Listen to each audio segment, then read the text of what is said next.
Coucou les Sagittaires, j'espère que vous allez tous très bien. On se retrouve pour les énergies du mois de décembre, alors que tu sois signe solaire, ascendant, lunaire ou si tu as un crush pour un ou une Sagittaire, tu es la bienvenue sur cette lecture. La recette est simple, tu prends ce qui résonne, tu laisses le reste. Ici, il n'y a pas d'injonction, pas de vérité figée, bien évidemment, pas de prédiction non plus. Ça prend vraiment dans l'ici et maintenant, que tu l'écoutes fin novembre, début décembre, même mi-décembre. C'est une guidance, une lecture intemporelle. C'est juste ce qui va résonner au moment où je vais te parler. Il y a des portes qui vont s'ouvrir, des déclics qui vont se faire, des zones d'éclaircissement sur certains domaines de ta vie. Une manière d'observer, de prendre conscience. Voilà, ça fait effet différemment sur chacun d'entre nous et c'est le but. À toi, voilà, de faire ton petit ménage entre ce que tu gardes et ce que tu laisses. Voilà, donc on n'a qu'une seule arcade majeure. On a du bâton, on a deux bâtons, de la coupe, des deniers, des épées. On a un petit mix. D'ailleurs, je voulais souhaiter un bon anniversaire à tous les Sagittaires qui écoutent cette guidance, puisque c'est en particulier aux trois quarts tes énergies et ton mois. Donc voilà, bon anniversaire à tous et à toutes. Et on va commencer tout de suite avec le thème. Alors, on va être dans des choses un peu subtiles. Je m'attendais à avoir des choses un petit peu plus éclatantes, mais on est dans la subtilité, on est dans la finesse des énergies. On va regarder ce que ça... Voilà, on va décortiquer et analyser.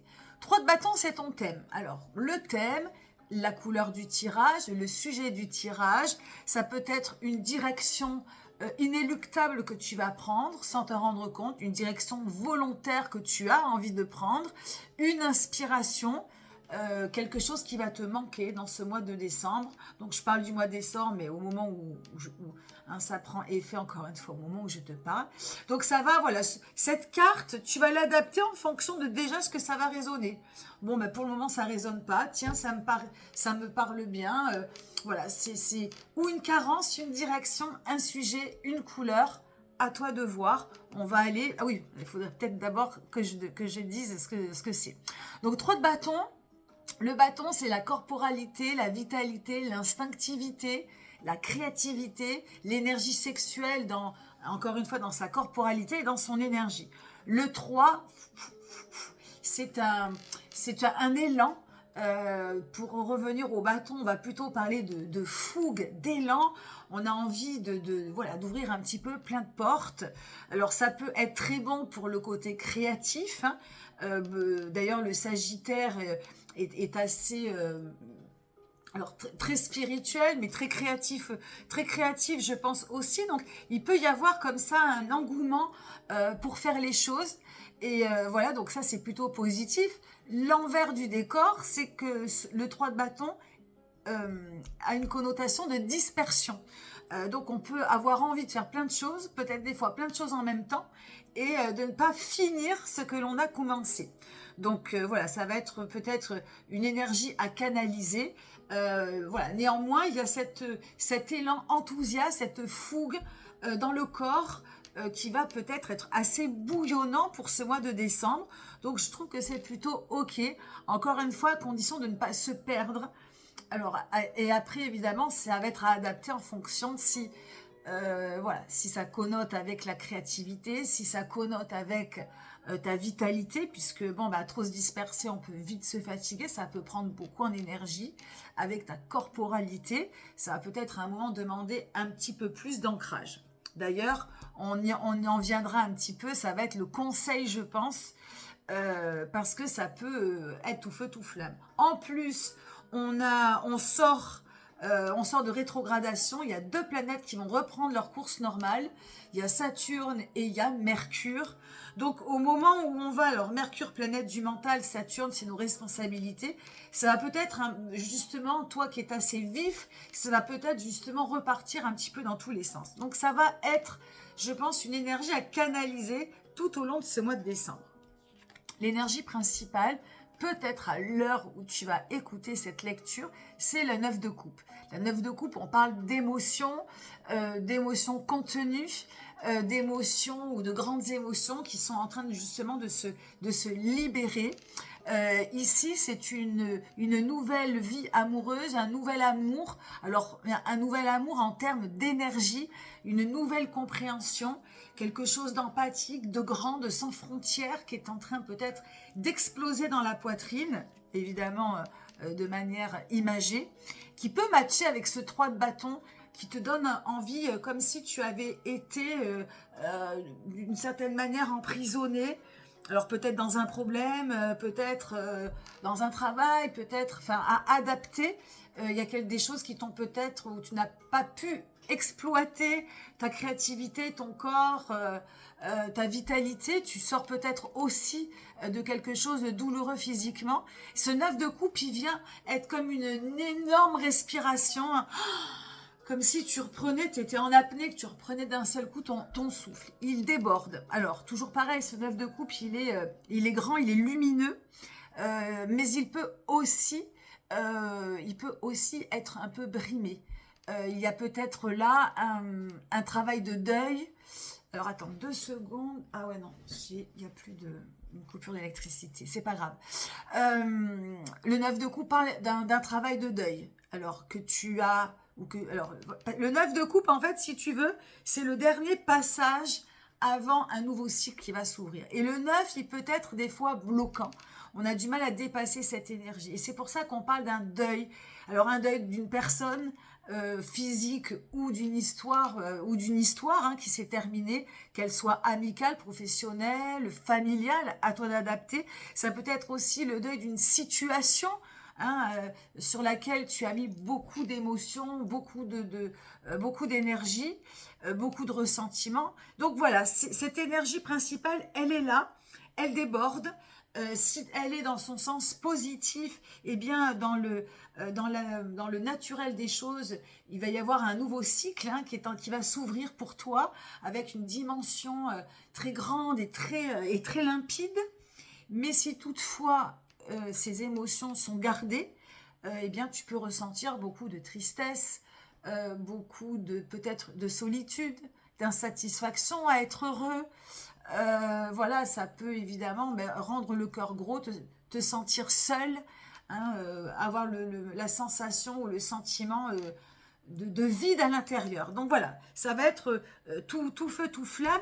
Et ce 3 de bâton peut être un moyen, alors, ou justement de trop t'éparpiller et du coup de noyer le chagrin un peu de part et d'autre, hein. Ça peut être une solution pour noyer le chagrin, pour se changer les idées, mais aussi dans sa légèreté, si cette dimension de l'amour te parle est grande, ça peut être justement de la curiosité pure et dure à retrouver un peu de pouvoir sur ta vie et du coup un pouvoir créateur. Quand on crée, forcément ça connote du plaisir à sa vie. Alors, on va continuer sur le côté cœur, parce que là, on n'était que sur des énergies principales. Côté cœur, le valet de denier. Alors, dans le côté cœur, donc, côté cœur, si tu n'as pas de petits copains, petites copines, mari, femme, ça marche aussi. On adapte à soi-même d'abord, et puis ensuite à une relation familiale, professionnelle, amicale, je l'ai dit, amoureuse, tu adaptes.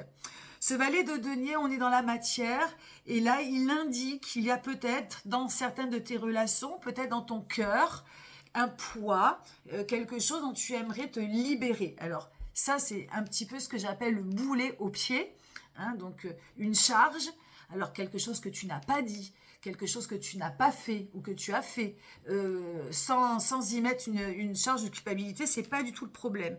Mais il y a quelque chose dans la matière, donc dans ta manière d'aimer ou de recevoir de l'amour et dans tes relations, quelque chose qui pèse, dont tu aimerais te libérer. Ça peut être aussi une relation, hein, qui ne te convient plus, une situation, une relation, une situation, parce que des fois je répète les mots, donc je les répète pour être sûr de ne pas t'avoir fait de doublon.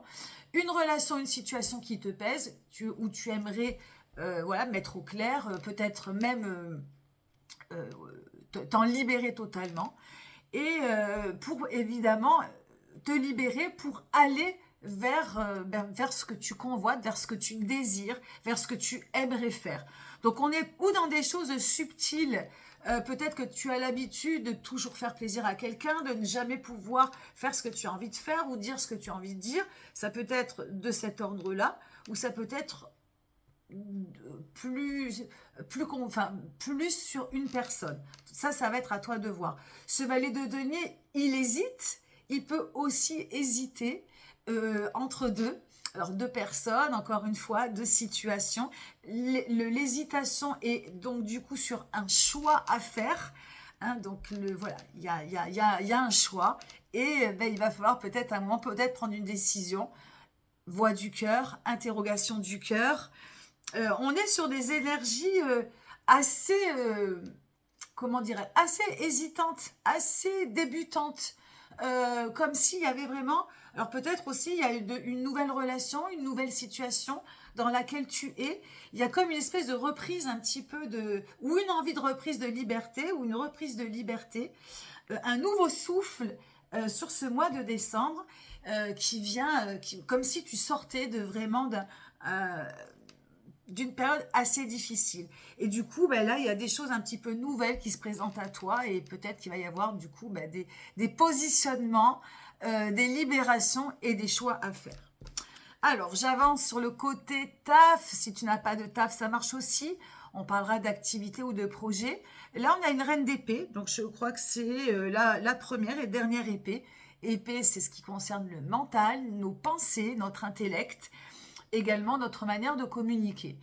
La reine d'épée, alors la reine, elle est incarnée, hein, donc ça montre qu'il y a quand même, tu es dans une maîtrise, tu sais de quoi tu parles, tu sais comment tu penses, tu as une manière rationnelle de penser et de concevoir les choses au niveau du travail. Il y a quelque chose d'assez stable. Néanmoins, cette reine d'épée, elle est assez sur la réserve. Donc peut-être qu'au niveau du travail, attention peut-être à la susceptibilité. Il y a des choses que tu prends un petit peu sur la défensive. Peut-être de la méfiance, peut-être de la susceptibilité, une peur de l'inconnu, une peur d'évoluer. Tu n'es pas le seul signe à avoir cette reine d'épée. Je me rappelle l'avoir dit aussi sur un autre signe. Et voilà, le mode est un petit peu freiné, est un petit peu sur ses gardes. Voilà, est-ce que c'est la peur de l'avenir, des angoisses, de ne pas savoir ce que demain va être fait, voilà, est-ce que tu dors sur tes deux oreilles par rapport aux finances, etc. Il y a quelque chose ici qui ne te met pas forcément en sécurité et qui te met en mode voilà, en mode de défense. Néanmoins, pour d'autres sagittaires, on peut être dans quelque chose qui roule, où on est bien dans ses habitudes, on n'a pas trop envie d'évoluer, pas trop envie de changer. Voilà, encore une fois, attention juste à la communication. Voilà, il peut y avoir une tendance à la susceptibilité. D'ailleurs, j'ai cru comprendre que pour le mois de décembre, pour tout le monde, hein, pas que pour les sagittaires, il fallait faire vraiment attention. Voilà, attention à notre communication avec les autres. Hein, peut-être au niveau de la colère, au niveau Encore une fois, je reparle de ce mot, il n'y en a pas 36, de certaines susceptibilités, de choses qu'on prendrait mal. Donc voilà, faire attention à bien écouter l'autre et voilà, et tout ira bien. Donc ça, c'était pour le côté taf et activité. En ce qui concerne la santé, alors santé psychique, santé spirituelle, d'ailleurs ça tombe bien, c'est le pape, le sagittaire qui a en lui une dose de spiritualité et de grande foi. Donc pour la santé, ça matche bien avec le pape, hein, qui est un maître spirituel qui demande à reconnecter à sa foi. Pour la santé, de quoi ça parle? Alors ça parle de connexion, hein, voilà, de connexion à l'espoir, à une communication interne avec soi-même. Ça, c'est important de savoir, par exemple, de savoir analyser comment tu vas, comment tu es, comment tu te sens, de ne pas d'être assez transparent avec toi-même. La communication au niveau de la santé, ça paraît bête, mais c'est vraiment de ne pas t'oublier, de ne pas laisser certains mots au hasard.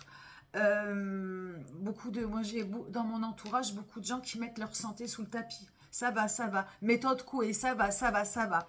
Oui, mais ça va, mais non, si ça va pas, ça va pas. Alors sans faire le pleureur ou la pleureuse, mais le psychique est important, son corps est important. Là, j'entends et je vois que sur cette sur cette carte, euh, le fait d'être assez dispersé, d'ouvrir plein de portes, ça peut occasionner beaucoup de dispersion, beaucoup d'énergie, beaucoup de fatigue. Et ça peut faire un petit peu perdre la tête. Donc pour moi, la santé ici, ça va vraiment de connecter à ta communication interne et également du coup la communication aussi avec ton prochain.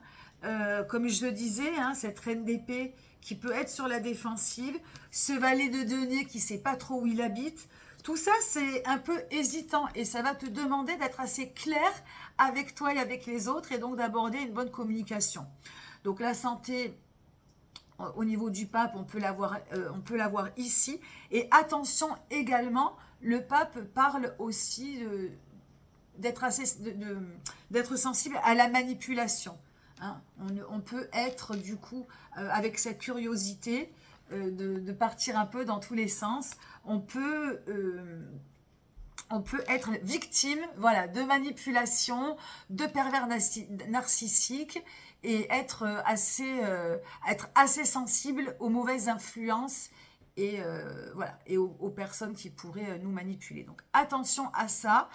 Bon, je pense que voilà, tu auras compris que là, l'important pour ce mois de décembre, ça va de connecter à ton optimisme, à ta foi, et peut-être que ça va, si tu es bien transparent avec toi-même, bien à l'écoute de ton corps, de ta tête, avec cet espoir de reconnecter à ta foi large, hein, dans le sens le plus large, eh bien ça peut faire émerger de nouvelles choses, une nouvelle voie, peut-être professionnelle.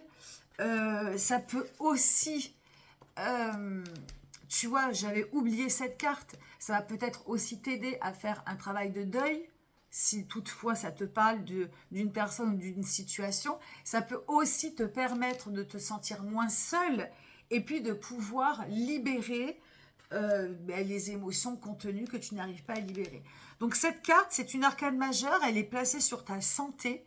Et je pense que pour moi, le temps fort de ce mois de décembre, ça va être de prendre soin de ta santé spirituelle, psychique. Donc spirituelle, t'adaptes, hein, je te demande pas ni de prier, ni de t'adonner à une spiritualité de ouf.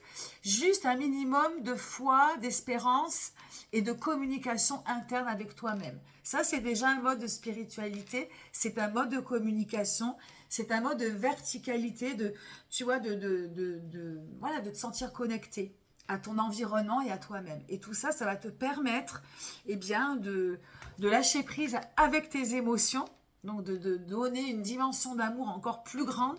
Ça va te permettre de faire les bons choix et de libérer les choses qui te pèsent. Ça va te permettre peut-être de trouver une nouvelle voie, de nouvelles communications, peut-être une confiance en toi, peut-être de nouveaux projets ou d'élaborer mieux tes projets, de canaliser cette énergie et je finirai par le conseil du conseil qui est la 4 de bâton et qui va venir, qui va peut-être te demander ici un peu plus d'ancrage. 4 de bâton, c'est la routine. C'est tout simplement la routine et elle vient apaiser cet enthousiasme, cette fougue qui peut être à un moment, comme je te le disais, comme je te l'ai dit un peu tout au long de la guidance, qui peut te faire perdre de l'énergie, te faire perdre pied en ne sachant pas où tu vas. Elle distribue cette énergie un petit peu tout. Et en fait, cette curiosité et cet engouement, eh bien, te disperse et peut te rendre un petit peu fou. Le conseil du conseil ici, c'est un peu de t'ancrer, de trouver des routines, des choses, de faire un petit peu le tri dans ce qui te fait du bien. Donc ça va également te demander à bien te connaître, à être transparent. Qu'est-ce qui me fait du bien? Qu'est-ce qui manque? Tu vois, c'est un petit peu comme un bateau. Voilà, quand il s'amarre, il jette l'ancre, il se stabilise. Idem quand voilà, on a besoin de se recentrer, méditer, on a besoin d'être sur ses appuis, sur ses deux pieds, bien assis. Ce 4 de bâton, c'est une assise dans la corporalité. Donc à toi, c'est de la routine. Hein, donc on garde des petites routines qui nous sécurisent, qui nous mettent bien dans sa peau, dans son corps, et qui nous permettent donc de s'adonner à une belle créativité. Et voilà, et pas que. Voilà, j'ai été assez bavarde sur ta lecture. Merci de m'avoir écouté. Passe de belles fêtes de fin d'année, un joyeux Noël. Et je te dis à très très bientôt, peut-être à l'année prochaine. Bye bye, merci les sagis.